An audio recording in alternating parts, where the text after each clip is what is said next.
terra treme. Toda sabedoria humana, nem tudo me convém. Olá, seja bem-vindo a mais um estudo das Escrituras. Eu sou a Solange Lima. Hoje vamos estudar estes textos que estão na tela e vamos começar com o cântico Salmos.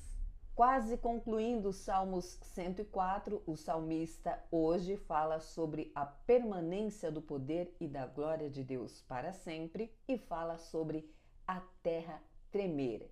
E como que a terra treme? Por que a terra treme? O salmista explica: ele olha para a terra e ela treme, toca nas montanhas e ela fumega. Estamos falando de um terremoto da terra tremer?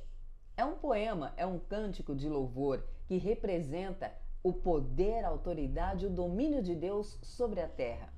O salmista está expressando de forma poética que um olhar do Senhor, um toque, um suspiro, um soprar, move a terra de lugar. É sobre toda a terra estar debaixo das mãos do Senhor, sob o domínio do Senhor. Embora muitos homens possam não acreditar nisso, mas fato é que quem domina toda a terra é o Senhor. Vamos falar de sabedoria, sapiência? Vamos lá, livro de Jó. O temor do Senhor é a sabedoria e o afastar-se do mal é o entendimento. Pegou? Já já vamos nos aprofundar nisso. Depois de tanta conversa entre Jó e seus amigos, Jó resolve agora devagar, falar abertamente, já sem buscar se defender. Ele faz agora uma reflexão. Jó começa a comparar o seu estado de antes e o seu estado atual. E nisso ele fala sobre o limite da sabedoria. Jó é um livro poético e nestes textos de hoje Jó se derrama em uma poesia lindíssima. Um ponto de destaque para aprendermos com Jó no estudo de hoje é que ele olha para trás para lembrar dos feitos do Senhor. É importantíssimo olhar para trás para lembrar dos benefícios do Senhor. Toda a Escritura nos ensina a fazer isso. E em seu discurso ele fala do quão respeitado ele era, de quão amado ele era, da amizade dele com Deus, e a maior dor que Jó deixa registrado é essa perda que ele acha que tem com Deus. Até o momento, Jó está acreditando que Deus o tem como seu inimigo. Ele não sabe exatamente o porquê, ele tem uma certeza que ele não errou, que ele continua em retidão ao Senhor, mas por alguma razão que ele sabe que desconhece, porque a mente do Senhor é insondável, o próprio Jó disse isso, Deus está como seu inimigo no momento. Então Jó lamenta por isso, ele lembra de quando ele tinha amizade com Deus, quando ele podia sentir esta amizade, esta comunhão com Deus, demonstrada através da pessoa de Jó, de como as pessoas o viam, do testemunho que ele dava. Jó fala sobre o testemunho que ele dava, de como as pessoas olhavam para ele e viam nele sabedoria, aprendiam com ele. Quando ele falava, ele era ouvido, as pessoas colocavam em prática os seus conselhos. E ele até cita a perda dos seus filhos também, mas fica muito claro que o que mais ressalta em Jó, o que mais lhe dói, é ter perdido essa identidade de alguém que é reto, justo, fiel e que conhece a Deus, que é amigo de Deus. Porque Jó agora faz uma comparação com seu estado atual. Ele está neste momento diante de pessoas que também já o viram como sábio, mas agora estão vendo com total descrédito, estão o julgando, o culpando de pecado. E ele cita pessoas que eram vistas como escória. Ele está falando de pessoas mais jovens. Antes tinham pessoas, inclusive velhas, idosas, que respeitavam a Jó, reconheciam a sabedoria dele, a retidão dele. E no momento atual, ele está vendo que pessoas jovens, filhos de homens que Jó em seus melhores momentos não os contrataria, não os chamaria para trabalhar com os cães dele, porque são homens de total descrédito, que ninguém dava valor e justificava-se isso. E agora os filhos desses homens zombam de Jó, riem de Jó. Quer dizer, Jó está sendo visto como um nada, como realmente um verme. Então ele faz esta comparação de o que ele já viveu e como ele está vivendo agora. É interessante perceber que neste processo de Jó, mesmo ele não estando debaixo de consequência de pecados, mesmo o Senhor tendo permitido que Satanás fizesse tudo isso na vida de Jó para ver que Jó é reto, nada foi por um acaso na vida de Jó. Mesmo ele com todo conhecimento e sabedoria, também está aprendendo. E isso é visto no poema que Jó faz falando sobre Deus. Ele mostra o tanto de conhecimento, de profundidade que ele tem, fazendo alguns comparativos, algumas analogias, e ele fala sobre o minerador. O homem que cava a terra atrás de ouro, de prata, ele fala da riqueza da terra. Ele está mostrando que tem um mínimo de conhecimento do poder de Deus. Então ele fala da riqueza da terra, que tem prata, que tem ouro, que tem pó de ouro debaixo da terra. Ele fala sobre um fogo que há debaixo da terra e então cita os mineradores, do homem que cava a terra atrás de minério, atrás do ouro. Ele está dizendo que o homem tem toda esta sabedoria, que o homem é capaz de mudar as rochas. Ele está falando sobre o que vivemos hoje, todo o poder que o homem tem nas mãos de mudar as coisas, de mudar processos genéticos. É o que estamos vivendo hoje. Já vivemos clonagem, já vimos tantas coisas acontecerem, e lá naquele tempo de Jó, ele já citava as mudanças que o homem fazia na própria terra. Ele está mostrando que o homem tem tamanha sabedoria, no entanto, esta sabedoria não chega nem perto da real sabedoria. E ele diz que o homem não sabe quanto vale a sabedoria.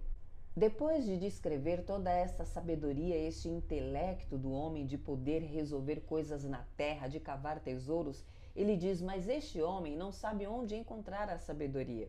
Onde estará o lugar da sabedoria e do entendimento? Então Jó mostra um poder, uma força de Deus. Ele diz que Deus regulou o vento, a intensidade do vento, a intensidade, o limite do mar, a quantidade das águas do mar. É uma grandiosidade que não tem como mensurar, como medir. E aí ele traz uma resposta. O temor do Senhor é a sabedoria. Salomão também diz isso em Provérbios. Mas e o entendimento? O entendimento está em afastar-se do mal. Então temos sabedoria e entendimento. A sabedoria, o princípio da sabedoria, disse Salomão, está em temer o Senhor. Então, toda essa inteligência do homem, tudo que o homem pode fazer, Deus permite. Essa sabedoria que o homem tem não dá a ele salvação, não dá a ele nada além do que ele pôde construir aqui e fica aqui. O temor do Senhor é que dá a sabedoria que vem de Deus, o conhecimento de Deus. E afastar-se do mal é o entendimento. Significa a sabedoria sendo colocada em prática, ou seja, quem pratica a sabedoria, aprendeu, reteve e agora aplica o que aprendeu, este alcançou o entendimento. Quem se afasta do mal mostra que alcançou o entendimento, que está aplicando o que alcançou do Senhor, a sabedoria de Deus. Nem tudo nos convém.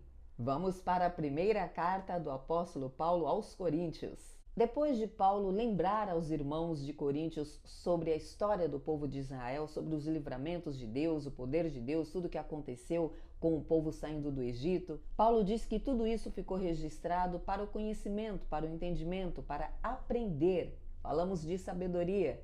Paulo está agora ensinando: olha, nós aprendemos, olhe para trás, aprenda com o que viveram, aplique isso à sua vida. E aí ele dá um alerta. Aquele que pensa que está em pé, aquele que pensa estar em pé, cuide para que não caia. Ele está comparando com o povo de Israel, que achava que estava em pé, estava diante de Deus, mas caíram muitas e muitas vezes. Então aquele que pensa estar em pé, cuide para que não caia, como todos esses caíram. Mas Paulo também traz um alívio, um conforto. Ele diz que Deus é fiel e não vai dar a alguém uma carga maior do que ele possa suportar. Mas vamos entender esse texto. Muitos usam esse texto para dizer que a prova, a provação, as angústias da vida, Deus não vai permitir que tenhamos provas além do que possamos suportar. E quando pensamos assim, começamos a culpar a Deus quando nos achamos incapazes de vivermos certas angústias e dores. Mas o que Paulo está falando aqui é sobre suportar, vencer as tentações. Deus não tenta ninguém. O apóstolo Tiago diz: ninguém pode dizer que de Deus foi tentado, porque a tentação leva ao pecado e Deus não quer que o homem peque. Mas Deus permite que o homem passe por provações, tentações, porque faz parte da vida. A Bíblia diz que o pecado sempre estará diante do homem, o desejo estará diante dele e cumpre ao homem dominá-lo. No entanto, Paulo está dizendo que Deus, que conhece o limite de cada um de nós, não permitirá que passemos por tentações, que estejamos expostos a tentações além do que ele sabe que a gente pode suportar. Eu não posso suportar, vencer provas, tentações, sem estar na presença de Deus. E ele fala sobre andar em dois caminhos, que não tem como você sentar à mesa do Senhor, servir ao Senhor e também sentar à mesa de demônios, servir a demônios. E mais uma vez ele fala sobre não pensar em si próprio, que ninguém busque o seu próprio bem, mas se importe com o outro. E que todas as coisas são lícitas, mas nem todas convêm. E ele dá um conselho prático. Se você for convidado para sentar à mesa onde há comidas sacrificadas a ídolos, se a sua consciência não lhe acusa, você não foi sequer avisado que aquela comida é sacrificada a ídolos, coma em paz.